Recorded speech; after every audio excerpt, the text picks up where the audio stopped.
In today's video, I'm going to teach you how to fix Steam checkout not loading or not working. If your cart won't proceed to payment, pages get stuck, or buttons don't respond, this walkthrough will help you quickly refresh Steam so checkout works smoothly again. First, open the Steam application and move to the login screen. Take a moment to carefully enter your username and password. It sounds basic, but a mistyped character or an accidental caps lock can trigger errors that look like checkout problems later on.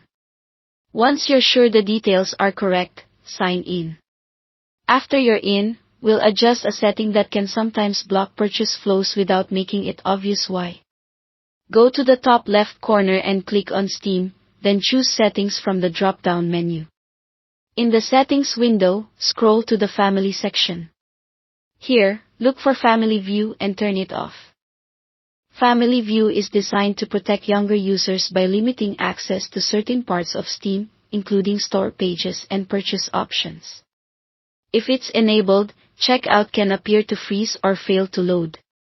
Disabling it here won't remove your family controls permanently, you're just ensuring it isn't interfering with purchases while you complete your transaction. Next, we'll clear a local cache that Steam rebuilds automatically. On your desktop, right-click the Steam icon and select Open File Location. This takes you straight to the Steam installation folder. In that folder, find the App Cache folder.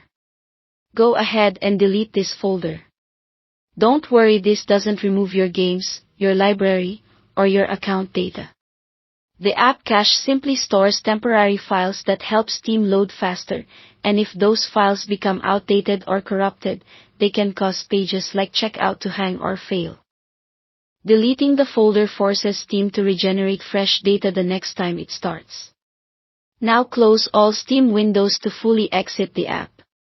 Give it a second, then relaunch Steam. If you're prompted to log in again, enter your credentials and sign in. With Family View disabled and the App Cache refreshed, try your checkout again. You should see the store pages load cleanly, the cart progress correctly, and the payment screen behave normally. That's it. Thanks for watching.